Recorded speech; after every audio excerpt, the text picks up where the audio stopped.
Amerika, wali kota rata-rata pendapatannya itu di angka 260 juta. Sementara kita mengelola anggaran sebegitu besarnya, penduduk sebegitunya, dan pendapatan kita hanya 5,6 juta, Pak. Tapi nyatanya yang korupsi juga, yang ketangkep suapnya 20 miliar, 30 miliar. Itu yang ketangkep, Pak. Sering orang bilang bahwa contoh itu harus dari atas, katanya set tone from the top, ya betul, pernah dengar ya, set tone. Saya bilang kalau seperti ini Pak, bukan set tone from the top, tapi set tone from the top. Bupati berkeluh kesah ke KPK, gaji kami hanya 5,9 juta, gimana lipstik istri? Diskusi dalam rapat koordinasi penguatan kepala daerah di Jogja Expo Center, Daerah Istimewa Yogyakarta, DIY yang digelar Komisi Pemberantasan Korupsi atau KPK bersama Pemprov DIY menyisakan sejumlah catatan menarik. Salah satunya menjadi ajang curhat Bupati Situbondo, Yusuprio Wahyu Prayogo kepada KPK yang mengeluhkan gaji bupati kecil tapi beban pekerjaannya sangat berat, termasuk dituntut maksimal dalam pencegahan korupsi di daerah. Gaji kami, Pak, setelah saya lihat gitu ya. Ya, enggak, ini background ya. Saya lihat peraturan yang mengatur gaji kami itu ada di tahun 2000, Pak. Ya, tahun 2000. Gaji kami 2,9 dan total pendapatan kami 5,9 juta. Dengan biaya operasional BOP 30 juta per bulan. Sementara kita hidup di Jawa Timur dengan proposal tiap hari 4-5, Pak. Maksud saya adalah, ini soal cara pandang ya. Ini soal cara pandang. Kita ingin sekali melaksanakan apa saja yang menjadi tuntutan itu, tapi bagaimana mungkin bagi kepala daerah, kalau saya mungkin punya usaha, tapi bagaimana kita bisa menghidupi lipstik istri saya, iya kan? Bagaimana bisa mengganti baju saya, sementara tuntutan itu sedemikian perfect, semikian besar. Maksud saya, harus ada kebijakan segera. Di Amerika, wali kota rata-rata pendapatannya itu di angka 260 juta. Sementara kita mengelola anggaran sebegitu besarnya, penduduk sebegitunya, dan pendapatan kita hanya 5,6 juta, Pak. Saya bukan mau protes, tapi mau memperjuangkan teman-teman ini, Pak. Baik. Terima kasih. Mohon segera direspon dan diambil kebijakan oleh pemerintah untuk kita. Assalamualaikum. Petarung ya. Petarung. Di sisi lain, menjadi Bupati Situbondo menurut Rio juga terbebani moral, mengingat selama periode kepemimpinan sudah 2 kali bupatinya dijerat KPK karena kasus korupsi. Situbondo, untuk perlu diketahui, selama periode kepemimpinan sudah 2 kali Bapak Bupati Situbondo itu terjerat kasus dengan KPK. Dan hari ini ketika kemarin rapat online virtual MCP, saya tanya ke Pak Sekda, Situbondo ada di peringkat mungkin paling akhir dari 38 kabupaten kota di Jawa Timur.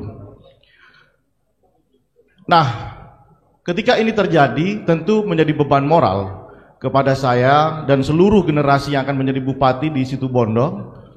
Bagaimana bisa mengentaskan Situbondo dari predikat-predikat yang seperti itu. Oleh karena itu, dengan komitmen moral yang tinggi, saya sampaikan ketika kemarin ada tanda tangan kontrak fakta integritas antara saya dengan seluruh jajaran ASN, saya sampaikan bahwa Situbondo harus kembali bisa dipercaya oleh publik untuk berada di peringkat paling atas. Paling tidak kita bisa mengundang KPK untuk bikin kerjasama atau sebagainya. Dan kita berharap itu bisa terjadi sebagai komitmen moral kita.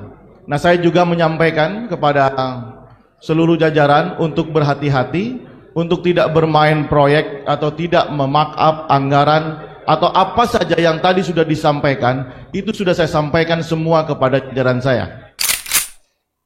2 Bupati Situbondo yang dimaksud Rio, yakni Ismunarso periode tahun 2005 sampai tahun 2010 yang divonis 9 tahun penjara, lantaran terbukti bersalah dalam perkara korupsi APBD Situbondo tahun anggaran tahun 2005 sampai tahun 2007 dalam persidangan di Pengadilan Tipikor Jakarta Selatan, tanggal 5 Agustus tahun 2009. Sedangkan satu bupati lainnya yang dijerat KPK, yakni Karna Suswandi periode tanggal 26 Februari tahun 2021 sampai 21 Januari tahun 2025. Saat ini Karna mendekam di Bui setelah ditahan KPK sejak tanggal 21 Januari tahun 2025. Karna menjadi tersangka korupsi terkait pengelolaan dana pemulihan ekonomi nasional, PEN, serta pengadaan barang dan jasa di Pemkab Situbondo tahun anggaran tahun 2021 sampai tahun 2024.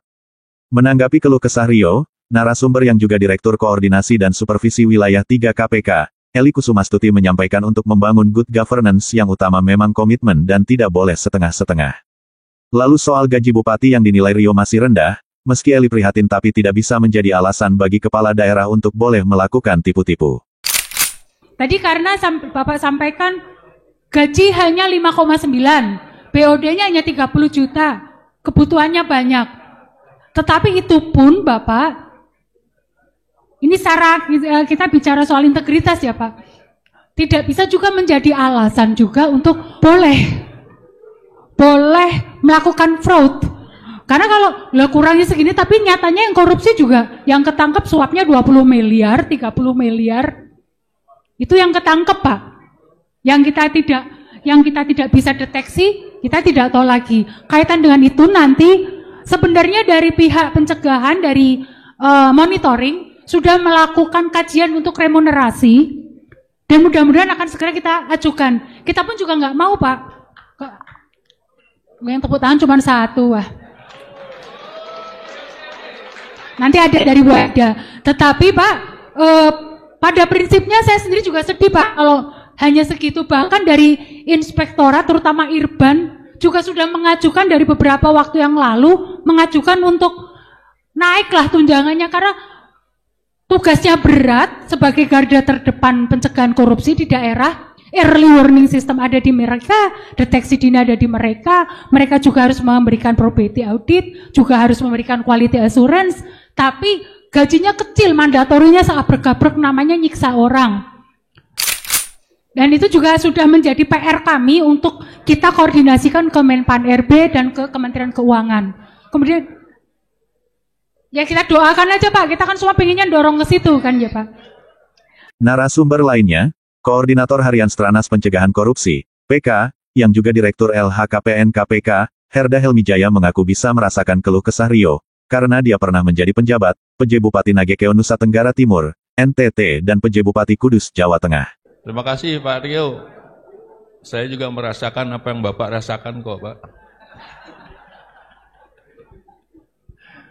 Jadi Bapak Ibu sekalian, kebetulan pada saat kami ditugaskan selaku PJ, salah satu pesannya adalah tolong tangkap nuansa menjadi pimpinan kepala daerah dan apa saja kesulitan-kesulitan yang dihadapi.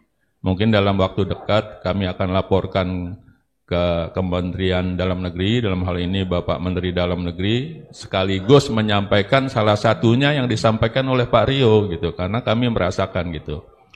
Saya sampai, ya, karena gini, sering orang bilang bahwa contoh itu harus dari atas, katanya set tone from the top, ya betul ya, pernah dengar ya? Set tone, saya bilang kalau seperti ini Pak, bukan set tone from the top, tapi set tone from the top gitu. Iya, karena saya tahu, saya masuk di situ, jadi saya merasakan bagaimana teman-teman itu menjadi kepala daerah gitu. Jadi kalau tadi ada istilahnya mimikri ya, mimikri gitu, ya. Jadi seolah-olah Bapak ini bahagia, Bapak ini sejahtera, tapi sejujurnya tidak gitu loh. Betul gak? Sedangkan Direktur Monitoring KPK, Aida Ratna Zulaiha menyampaikan sebenarnya KPK juga sedang berkontribusi terkait dengan sistem remunerasi. Yang terkait dengan